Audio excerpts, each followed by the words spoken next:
Hi guys, welcome back to my YouTube channel. My name is Neville Ambonya.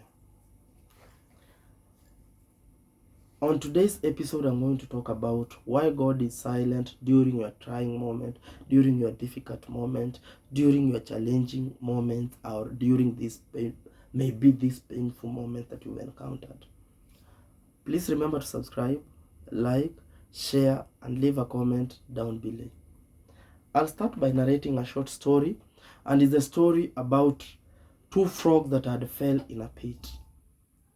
This story is not actually related to today's topic, but I hope it's going to motivate and inspire someone outside there. There were two frogs that had fell in a pit, and these frogs were trying so hard to jump out of the pit, or trying so hard to save their lives. So on top of the pit, there were other frogs that were trying to encourage them. They were trying to cheer them up so that they could put more effort, or continue pushing and pushing, because it appeared like the pit was not that deep. So they tried, the frogs tried, the others were on top, cheering them. But it reached to a point, one of the frogs decided that these two frogs are tired. We should just discourage them because this pit is actually very deep. They cannot jump out of it. They are not able, they don't have the stamina, they don't have the energy to jump out of this pit. They cannot do it. So we should just discourage them, and we help them understand that we are okay with them quitting. We will not judge them. We will understand that the pit was deep, and it was okay for them to quit and die. So they started throwing in unison. Actually, they started throwing down their discouraging words. They threw discouraging words at these two frogs, trying to discourage them not to continue or pushing more effort, or continue to jump out of this pit. So they did. But actually, one of these two frogs decided to quit. It just relaxed and sat there. It was tired, and it felt like, now enyewe, I've done my best, and this thing is not working out. Every technique that I've applied has proved futile. Nothing is working out. So it just sat there and started complaining. But the other frog kept on pushing. It kept on adding more effort. It kept on working hard. And finally, it was able to jump out of this pit. So when it came out of the pit, the other frogs were intrigued. They were so surprised.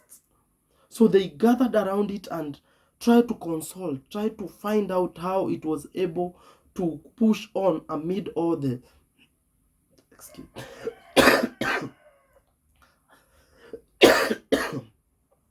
amid all the discouraging words that were being thrown at them. Sorry. Amid all the discouraging words that were being thrown at them. So when they were, one of the frog decided to ask it a question, but the other frog did not respond. It just hopped on and left. So they were amazed, because it has not even talked to them. It has not even told them how it was able to keep the faith, to keep the fire burning. So amidst the other frogs, there was a frog that were friends with it. So it actually, the one that opened up to them and told them that that frog was deaf. That frog could not hear anything. So friends, you have that dream. The dream is big, But when you narrate your dream to your friends, they're going to discourage you. Some of them will make you see how that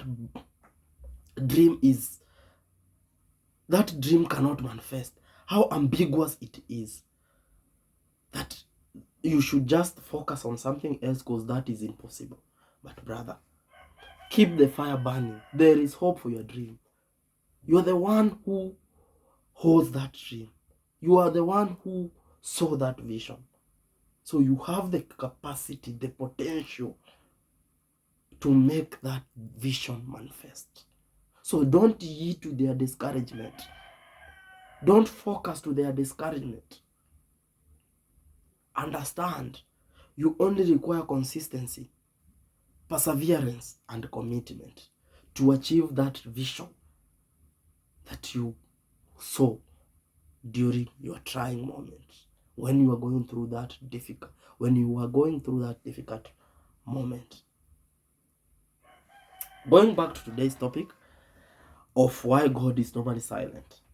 Sometimes God is silent because he's positioning your destiny helpers. He's positioning the people that you will require after you have gone through your challenges and come out. Because actually Job said that when he's done testing me, I'll come out as gold.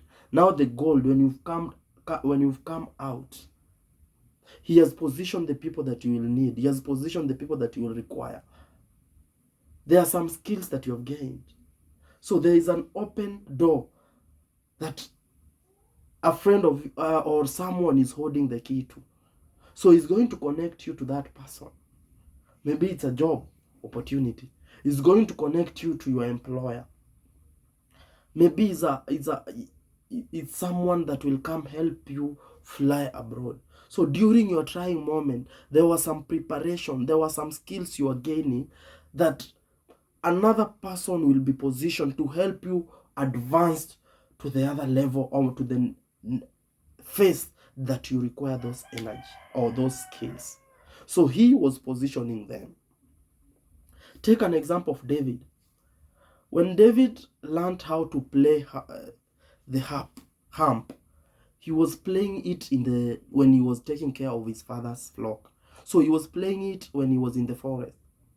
But God knew that this skill that you are learning now, David, it's pivotal in your future. Because I'm going to make Saul encounter certain spirits that will be disturbing him. So you'll be the one to be playing the music, the harp to him, and this will be able to suppress the evil spirit that were disturbing him. So God sometimes is positioning your destiny helpers. Because David in the forest, he would have quitted. He would have seen that act of playing the harp as something useless. But it was very pivotal in his future. So take those skills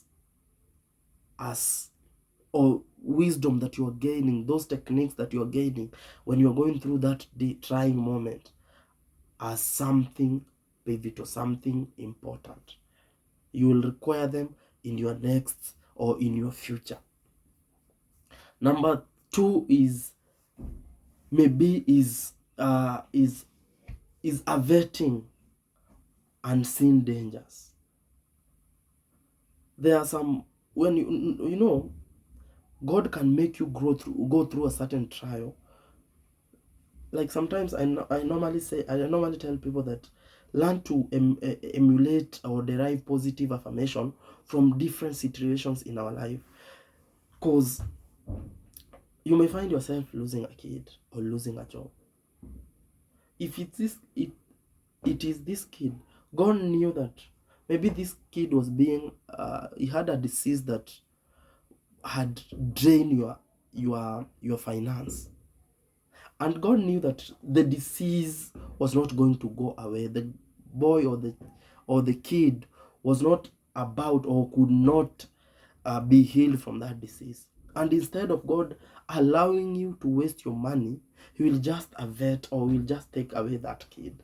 At that particular time, it may look like it's so painful. It may look like you cannot overcome it. It may look like he just did that to punish you. But just change your perception. It's very pivotal. He knows, he's averting unseen dangers. And the last one maybe is working on other factors. You know, when I was going through my trying moment, when I was being molded, when I was being polished, it was painful. It was really painful. But actually, this is the time I discovered that I could be a motivational speaker. So God knew that I was going to gain something out of that painful moment. So he went ahead to prepare a stage, a platform for me, where after being polished, being refined, I'll get a stage where I'll be presenting, where I'll be motivating and inspiring people. So sometimes you may be calling on him, but he's not responding. He's quiet. But remember, God is working behind the scene. Don't quit. Don't think you're the only one. Don't think he has forgotten you. Don't think he's punishing you. Just understand that he's working behind the scene. It's only that you cannot see, but God is working. He's there with you. Actually, he says that he cries when you cry. He's close to you that you're going through pain.